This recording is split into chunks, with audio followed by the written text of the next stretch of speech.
Have you ever stopped to wonder why you became the person you are today? Not just who you are, but why you think the way you do? Why certain experiences changed you? Why life sometimes pushes you towards places you never intended to go? Or maybe an even bigger question: why do so many of us seem to repeat the same painful patterns over and over again? I certainly have. In fact, those questions have shaped almost every major decision I've ever made. Hi, I'm Dr. James, and I'd like to share a little of my journey with you because I have a feeling that you might recognize pieces of yourself in my story. For most of my life, I felt like a pinball, never quite understanding why.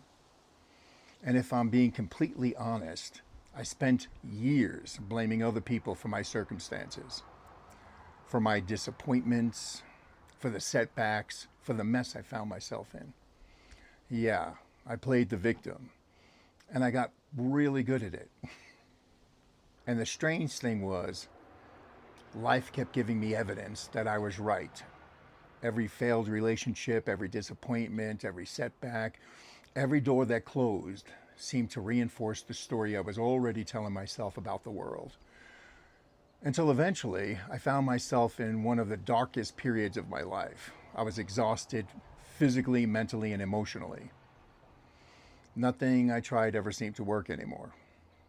No matter how hard I pushed, life just seemed determined to push back. And eventually, I reached a point where I simply couldn't fight anymore. And I surrendered. And I finally just threw my hands up and said, whatever happens, happens. At the time, I felt like I was just giving up. But looking back, I think it was the first time I truly accepted where I was. Not because I liked it, but because I had finally run out of the ways to force life to become what I thought it should be. Something changed after that. Not overnight, not magically, not quietly. Hope began to return, little by little. Today, I recognize that period as what many people call a dark night of the soul. And although I didn't discover that phrase until years later while pursuing a Ph.D. in Transpersonal Psychology, it's funny how life works. Sometimes we live the lessons long before we learn the name. You see, I've always been a seeker. Even as a child, I experienced things I couldn't explain, like sleep paralysis or out of body experiences, moments that made me question what consciousness really is. Although I know I was different, I would have never referred to myself as a mystic back then, mostly because I didn't even know the language. To be completely honest, when a child says to his mother, I came out of my body last night, and she laughs in disbelief and talks down to his vivid imagination, the child stops sharing those experiences. Or at least I did. People already thought I was a little strange, and I can't imagine what they would have thought of me if I started calling myself a mystic. So I stopped talking about those experiences. But I never stopped wondering. That curiosity stayed with me my entire life. I wasn't looking for another degree, and I wasn't trying to collect letters after my name. I was trying to understand myself better, to understand why I experienced the things I experienced, why I thought the way I thought, why we human beings suffer, why we repeat the same patterns over and over, and to what it actually meant to live a conscious life. I've often described myself as a mystic who pursued a doctorate in psychology because I wanted to bring science to the mysticism. I wanted to know, what can we actually measure? What does psychology tell us? What does neuroscience tell us? And where does science end and where does mysticism begin?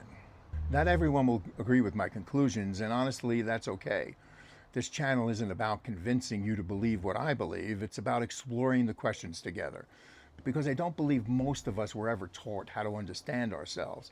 We were taught how to survive, how to fit in, how to perform, but not how to understand the thoughts, the beliefs, the habits, or the experience that quietly shape our lives. Instead, many of us learn to suppress our emotions, ignore the thoughts that make us anxious, pretend everything is fine, lose ourselves in work, lose ourselves in relationships, stay endlessly busy, numb ourselves with food, alcohol, or endless distractions. Not because we're broken, but because nobody ever handed us an instruction manual for being human.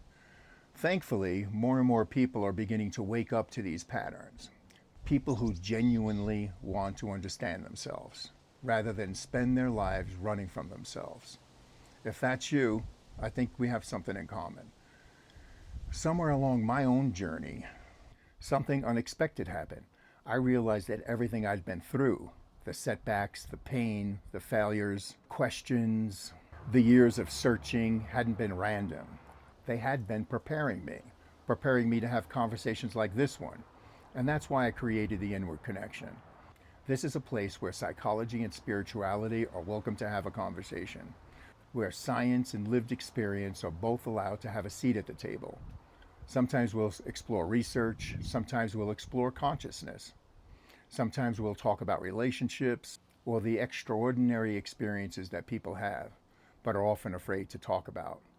You don't have to agree with everything I say. In fact, I'd rather you think for yourself, because that's what this channel is really about. Learning to become more conscious, more curious, more compassionate, and more connected to ourselves.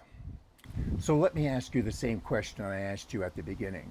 Would you believe that who you are today is a product of your thoughts and the choices you have made in response to those thoughts? I know I would. In fact, I'd go one step further. I believe that my thoughts have led me towards experiences. Those experiences have shaped the man that I've become. And maybe, just maybe, they've prepared me to help others navigate some of the same questions I've spent a lifetime trying to answer. Hi, I'm Dr. James, and welcome to the Inward Connection. I'm really glad you're here, and let's explore this journey together.